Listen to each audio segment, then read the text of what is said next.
राष्ट्रीय ग्रामीण विकास केंद्र पुणे संचलित काळभैरवनाथ सौ लक्ष्मीबाई बाबूराव बांगर विद्यालय खडकी पिंपळगाव।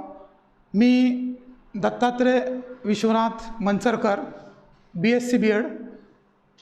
मी विज्ञान विषयाचं गेले 20 वर्ष अध्यापन करतो आणि हे अध्यापन करत असताना विद्यार्थ्यांच्या मूळ संकल्पना विचारात घेऊन त्या प्रकरणाशी अद्ययावत मी त्या मुलांना ज्ञान देण्याचं काम करतो।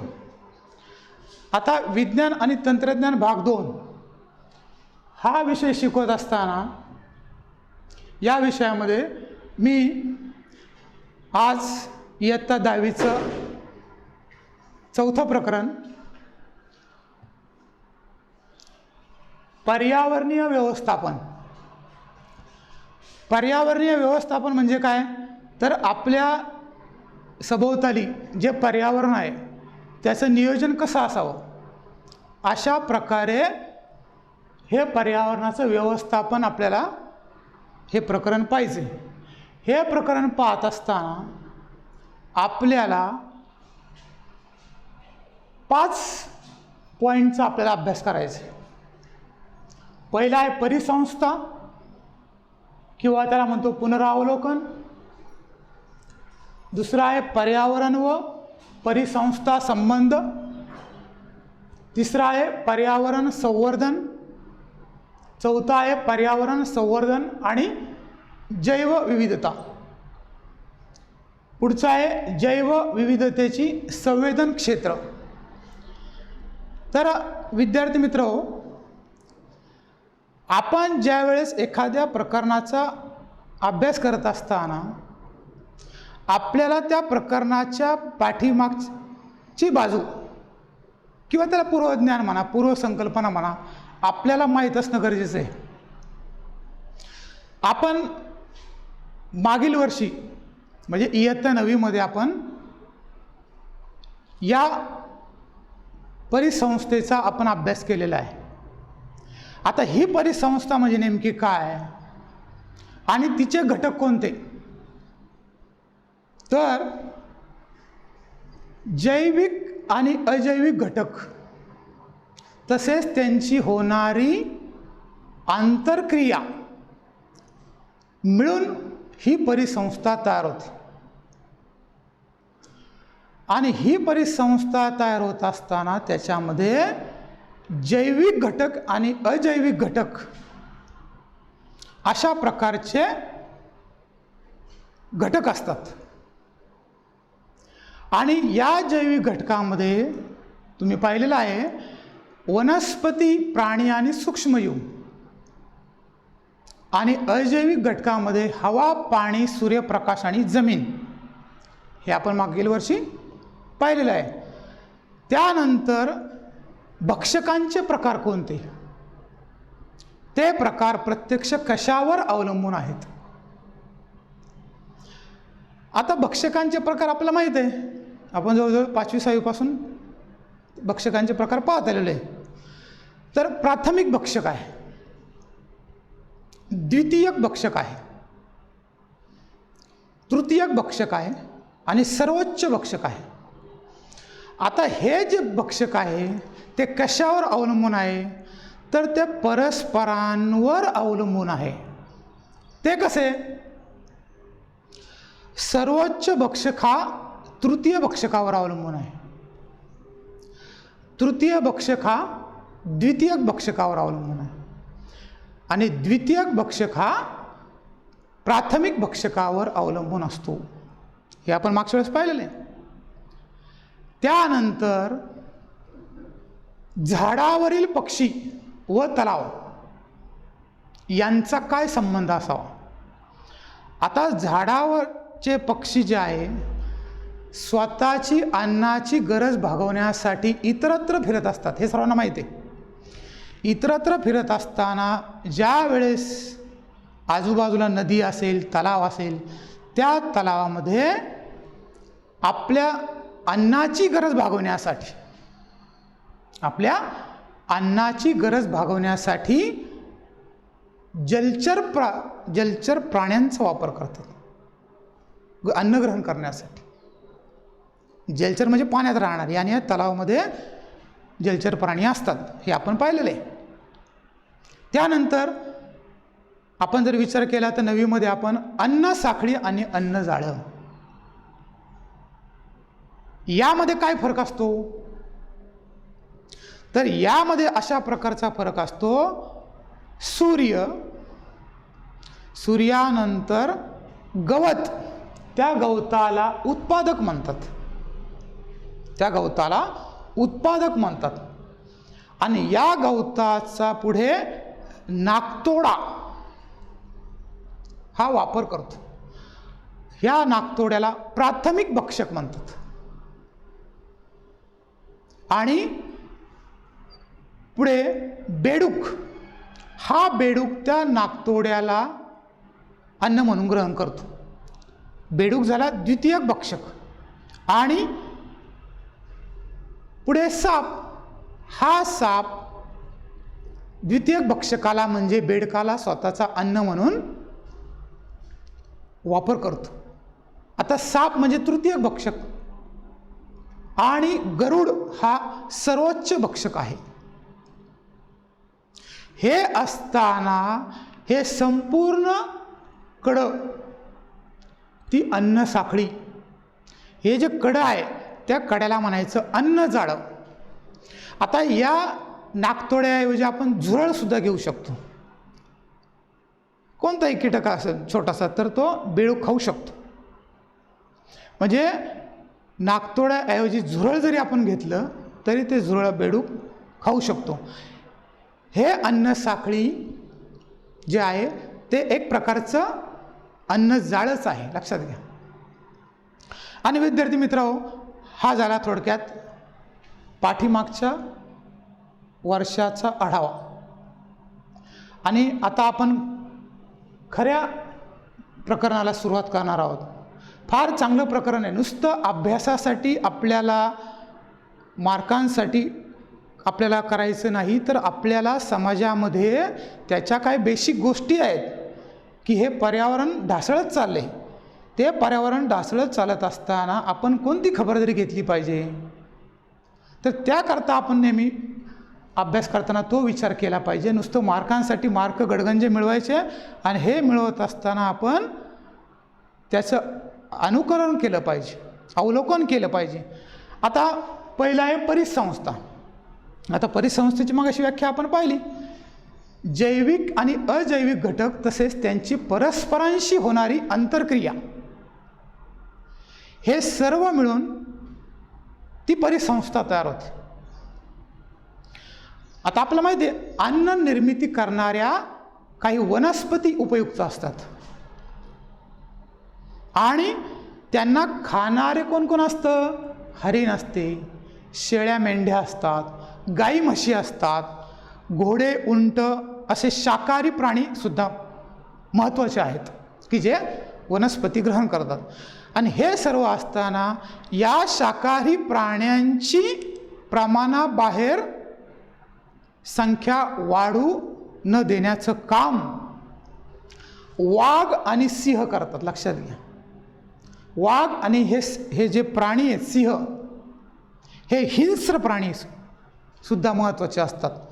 आणि निसर्गामध्ये आढळणाऱ्या अळ्या, अस्वच्छ ठिकाणी आढळणारे जीवजंतू, वाळवी, शेणातील किडे यांचा देखील आपल्याला उपयोग होतो. ते मुख्यतः निसर्गाची काय करतात, स्वच्छता करून घेतात, निसर्गाची साफसफाई करतात.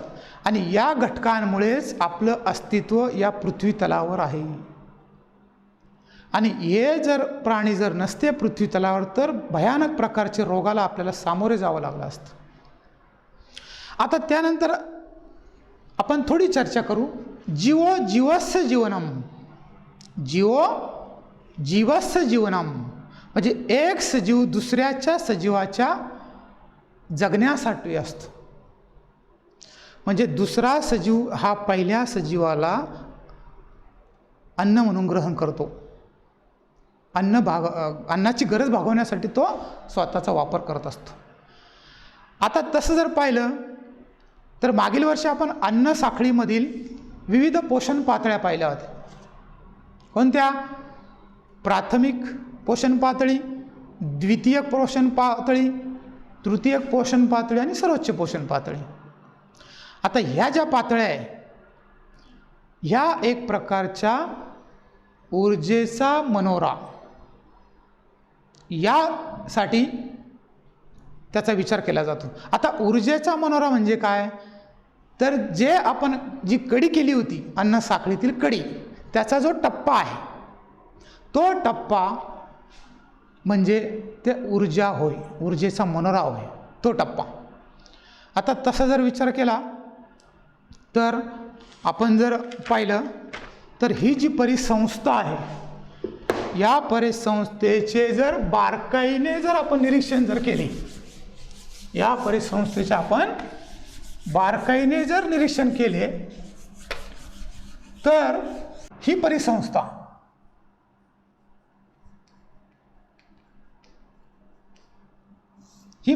आहे. त्याचे दोन घटक कोणते?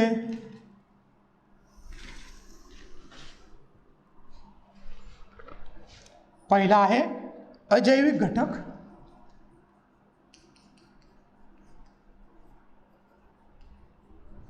दुसरा आहे जैविक घटक.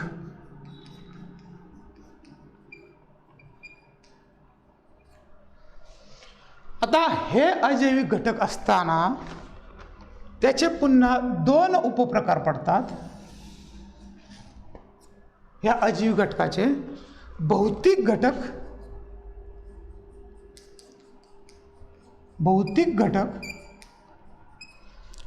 आणि रासायनिक घटक. भौतिक घटक आणि रासायनिक घटक. आता तो जर विचार केला तर या भौतिक घटकामध्ये हवा, पाणी, बाष्प, खनिजे,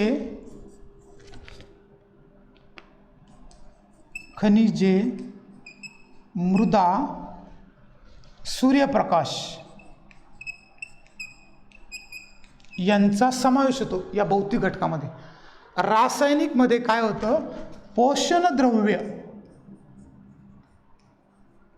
पोषणद्रव्य धारणा ज्याच्यामध्ये होते ते. त्यानंतर सामू आपण पाहिलं मागील वर्षी जमिनीचं सामू कसा मोजतं ते. तर या परत रासायनिक घटकाचे पुन्हा डिवायडेशन होतं ते म्हणजे असेंद्रिय पदार्थ,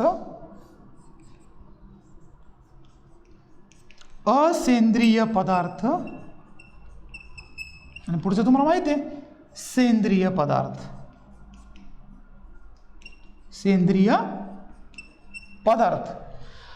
आता या असेंद्रिय पदार्थामध्ये हायड्रोजन येतो, त्यानंतर oxygen, nitrogen, calcium, iron, sodium आणि पोटॅशियम यांचा समावेश असेंद्रिय पदार्थामध्ये होतो. आता सेंद्रिय पदार्थामध्ये प्रथिने, कर्बोदके, स्निग्ध पदार्थ यांचा समावेश होतो. हा झाला अजैविक घटक. आता जैविक घटकामध्ये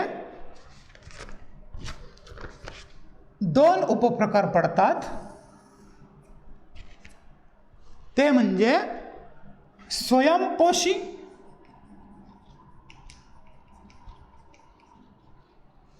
आणि परपोषी. स्वयंपोषी आणि परपोषी. आता या स्वयंपोषी असतात ते उत्पादक असतात, स्वतःचे अन्न स्वतः तयार करणे. आणि उत्पादक आपण कशाला म्हणतो? वनस्पतीला. आता या परपोषीचे पुन्हा दोन प्रकार पडतात. प्राणी, त्याला आपण भक्षक म्हणतो, भक्षक आणि विघटक. भक्षक आणि विघटक. आता हे विघटक कोणते?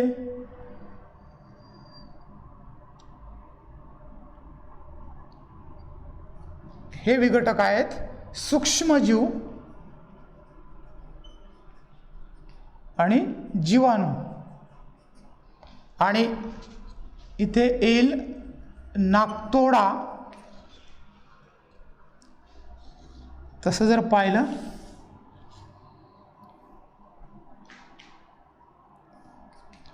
वनस्पती या प्राथमिक भक्षक, नाकतोडा द्वितीयक भक्षक आणि सूक्ष्मजीव तृतीयक भक्षक. असा जर आपण विचार केला तर अशा प्रकारे थोडक्यात परिसंस्था काय आहे याचा आपल्याला आढावा घेता येतो. आणि तसं जर पाहिलं तर दक्षिण भारतामध्ये विविध राज्यामध्ये मोठ्या प्रमाणात भातशेती केली जाते. आणि ही भातशेती ज्या ठिकाणी केली जाते त्या ठिकाणी नाकतोडे मोठ्या प्रमाणावर येतात. आता नाकतोडे येण्याचं कारण काय? तर हे नाकतोडे अन्नासाठी त्या भात पिकांवर अवलंबून असतात. आणि तेथील शेती जी आहे त्या शेतीमध्ये चिखलामध्ये नाकतोडे यांचा भक्ष्य म्हणून वापर करतात. लक्षात घ्या. आणि त्या बेडकांची संख्या जास्त असते. बेडूक काय करतात? हे बेडकं नाकतोड्याचं शोषण करतात अन्न म्हणून आणि आवडते खाद्य म्हणून ते हे करतात. त्यानंतर ही जी बेडकं आहे ह्या बेडकांना साप खातात. लक्षात घ्या. आणि म्हणून जर अचानक जर बेडकांची संख्या जर कमी झाली तर काय होईल? नाकतोड्यांची संख्या वाढेल आणि परिणामतः सापांची संख्यासुद्धा समतोल राहणार नाही. म्हणजे थोडक्यात परिसंस्थेवर याचा परिणाम होऊ शकतो. आता आपल्याला माहिती आहे पर्यावरण म्हणजे काय? सजीव आणि आपल्या सभोवताली असणारे घटक म्हणजे पर्यावरण. आता या पर्यावरणामध्ये जैविक आणि अजैविक या घटकांचा समावेश होतो. तर अशा प्रकारे ही जी परिसंस्था आहे ही परिसंस्था एकमेकांवर अवलंबून आहे. दुसरा सजीव पहिल्या सजीवावर अवलंबून असतो, तिसरा सजीव दुसऱ्यावर अवलंबून असतो आणि चौथा सजीव हा सर्वोच्च तिसऱ्यावर अवलंबून असतो. अशा प्रकारे ही जी परिसंस्था आहे ही परिसंस्था आपल्याला अशा प्रकारे अभ्यासली जाते. आता पुढचा जर मुद्दा आपण जर पाहिला पर्यावरण आणि परिसंस्था यामधील काय संबंध आहे? तर यामधील जो संबंध आहे, कारण पर्यावरण ही एक व्यापक संज्ञा आहे आणि हे असताना आपल्या सभोवताली असलेल्या भौतिक, रासायनिक आणि जैविक घटकांनी मिळून पर्यावरण तयार होतं. थोडक्यात पर्यावरण म्हणजे आपल्या सभोवतालची परिस्थिती आणि तिच्यामध्ये अनेक सजीव, निर्जीव, नैसर्गिक आणि मानवनिर्मित घटकांचा समावेश होतो. आणि या पर्यावरणाचे मुख्यतः दोन प्रकार पडतात. एक म्हणजे नैसर्गिक किंवा प्राकृतिक पर्यावरण, दुसरा प्रकार म्हणजे मानवनिर्मित पर्यावरण. आता नैसर्गिक पर्यावरण आपल्याला माहिती आहे, हवा, पाणी, वातावरण, जमीन, सजीव यांचा समावेश या नैसर्गिक पर्यावरणामध्ये होतो. यामध्ये जैविक आणि अजैविक घटकामध्ये सतत आंतरक्रिया घडत असतात आणि या आंतरक्रिया घडत असताना मानवनिर्मित पर्यावरणावर देखील या नैसर्गिक पर्यावरणाचा प्रत्यक्ष किंवा अप्रत्यक्ष प्रभाव पडतच असतो. आणि म्हणून काय झाले, या पर्यावरणाचे दोन प्रमुख घटक आहेत, जैविक घटक आणि अजैविक घटक. आता या पर्यावरणातील जैविक आणि अजैविक घटक यांच्यातील आंतरसंबंधाचा अभ्यास करण्याच्या परिस्थितिकी म्हणतात. अभ्यास करण्याच्या शास्त्रास परिस्थितिकी असे म्हणतात. आणि या परिस्थितीचा अभ्यास करण्यासाठी जे मूलभूत कार्यात्मक एकक वापरलं जातं त्याला परिसंस्था असे म्हणतात. आणि या पर्यावरणामध्ये अनेक परिसंस्थांचा समावेश होतो. काही परिसंस्थांचा अभ्यास करण्यासाठी आपण मागील वर्षी अभ्यास केलेला आहे. उदाहरणार्थ पाण्याचे एखादे लहान डबकं हा सुद्धा एक प्रकारचा परिसंस्थेचाच भाग आहे. आणि आपली पृथ्वी ही सुद्धा एक प्रकारची मोठी परिसंस्था आहे. आणि थोडक्यात जर आपण विचार केला तर एखाद्या निश्चित भौगोलिक क्षेत्र व्यापणाऱ्या प्रदेशातील जैविक आणि अजैविक घटक तसेच त्यांच्यातील आंतरक्रिया हे सर्व एकत्र येऊन ती परिसंस्था बनत असते. आता हे आपण पाहत असताना आपल्याला पर्यावरणातील चक्रसुद्धा माहीत असणं गरजेचं आहे. आता ही चक्र जर आपण पाहिली तर जलचक्र सगळ्यात महत्त्वाचं आहे, वायुचक्र आहे, कार्बन चक्र आहे, नायट्रोजन चक्र आहे, ऑक्सिजन चक्र आहे. अशी नैसर्गिक चक्र ही अखंडपणे चालू राहिली तर पर्यावरणाचे संतुलन टिकून राहण्यास मदत होते. आणि या परिसंस्थेतील विविध अन्न साखळ्यांमुळे ही पर्यावरण संतुलन टिकवण्यासाठी ते कायम राहत असतात. म्हणून पर्यावरण परिसंस्था यांचा अत्यंत घनिष्ठ संबंध आहे. जर पर्यावरणामध्ये जर काही बदल जर झाला तर त्याचा परिणाम तुमच्या त्या परिसंस्थेवर होतो. आणि परिसंस्था एकदा विस्कळीत जर झाली तर त्याचे तोटे या सजीव सृष्टीला भोगावे लागतात. मग सध्या आपण पाहतो पर्यावरणामध्ये बरेचसे बदल होत गेलेले आहे. त्यामध्ये काही नैसर्गिक वादळे निर्माण झालीत, काही मानव निर्मितीतून त्या पर्यावरणाला धोका निर्माण करायचे प्रयत्न झालेत. तर अशा प्रकारे आपण सर्वांनी मिळून जर चांगल्या प्रकारची भूमिका जर अवलंबली तर हे पर्यावरण आणि परिसंस्था टिकून राहण्यासाठी मदत होईल. अशा प्रकारे ह्या दोघांचा संबंध आहे.